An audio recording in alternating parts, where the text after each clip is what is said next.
Welcome back to the channel, everybody. My name's Chance Vanek, and in today's video, we're going to study this 5-minute round between myself and my good friend Don V.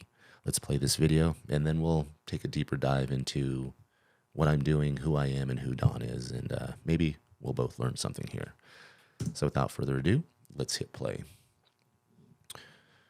I am a recently promoted 2nd degree black belt under Vinny Magalesh. Matter of fact, on this evening, I was officially given my stripe for that rank, which technically happened last December. But this was the first time we've all been able to get together. Don V is a longtime veteran gym member of Extreme Couture. And he's extremely tough. He's a brown belt. Don, however, for his entire career, trains sporadically because he's often on the road. He is in the entertainment business, so he travels a lot yearly.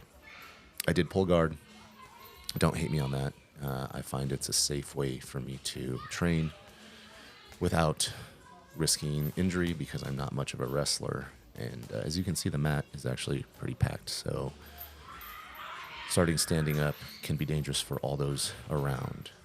Immediately went to my open guard, got the shin on shin with the spider, and I like this little technique where you kind of try to get them to lose their balance with a little kick sweep from the shin on shin, pulling them into a triangle. Don's doing a great job stacking here. However, I do have very good triangle techniques, and I seem to hit this move quite often. One of the secrets I use for, and it's not even a secret maybe to you, but when you lock up that triangle, it's really about pinching the knees together to close the distance. I also like to pull the back of the head down while hipping into it like an armbar. That adds pressure from multiple angles, and I have a very high success rate hitting that. Immediately we went back to our position, starting me on my butt, open guard. I now have this De La Hiva X, knocked him over. However, my foot was kind of trapped, and he was able to jump back up to his feet. He's doing a good job here. Trying to grab the pants, playing with my legs. As you can see, I post. Let's go back real quick here. Oh, why the button's not working? Boop. There we go. Start back. He's doing a good job. I always like to get a post with my feet. I use my feet quite often as another set of hands. And people think it has to do with the length of my legs. I'm not that tall, but I do have thin legs. I neglected leg day for many years. But I just use them by always, trying to post either on their hips, their thighs, their shoulders, their chest, as my first line of defense, right? And if they can pass the legs, then I start really fighting with my hands. But for me on the bottom, what I'm trying to do is, manipulate the way their body moves. So I'm trying to get a grip on the top, either it be a sleeve, a collar, and then post on their hips, pushing their hips out, breaking down their posture, keeping their balance off, keeping their spine out of alignment, and keeping them weak. Now I've got the foot on the hip right there, as you can see.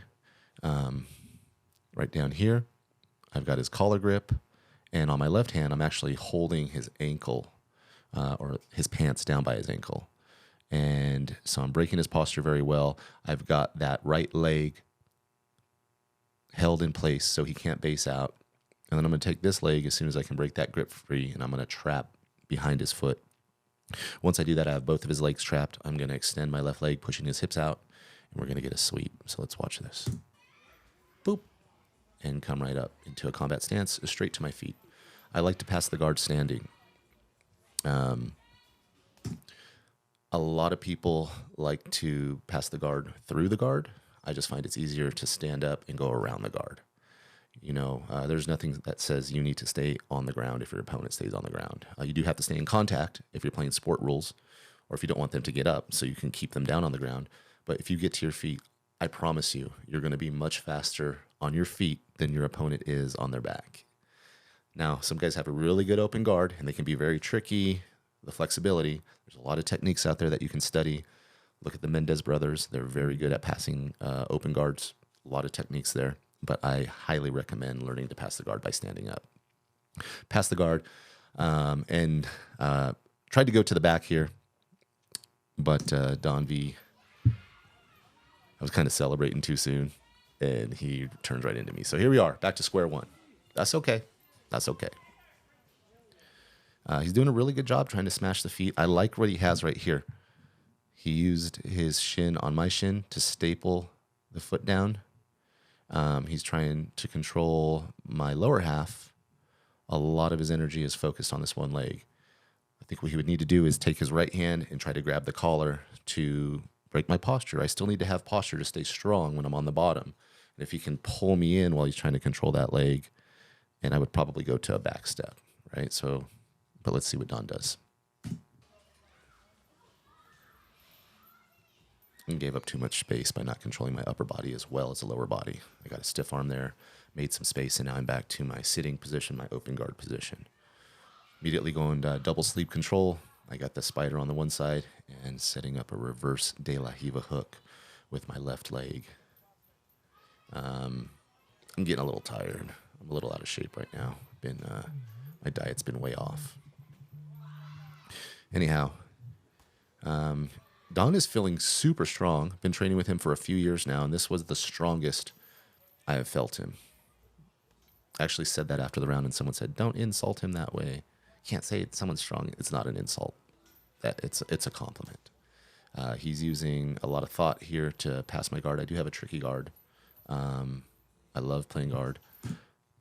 Had a De La Hiva. I was trying to set up like what do they call the lapel stuff? I forget the names of these things. But then he tried to reach for my head. Got to get that underhook to prevent this from happening. He's now exposed his back. However, I wasn't able to get under him.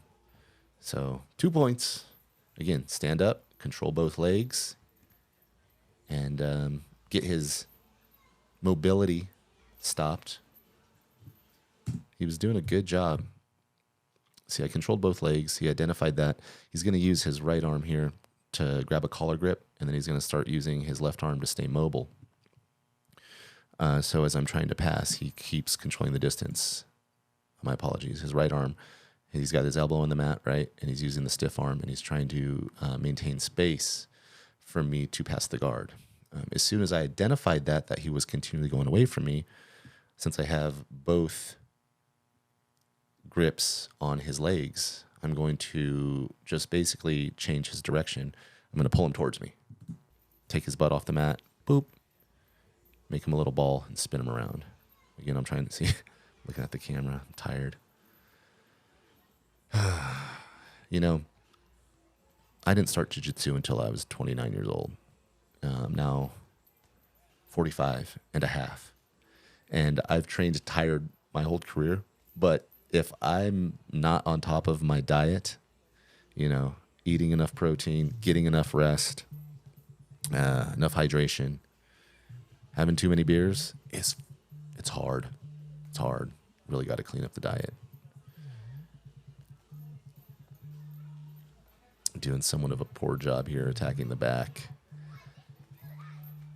He's being clever here. He's playing with my foot. Look, he's trying to set up a knee bar, trying to get out of there.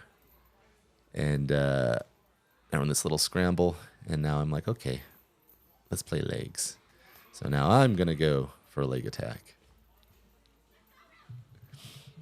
He's doing a really good job holding my leg here.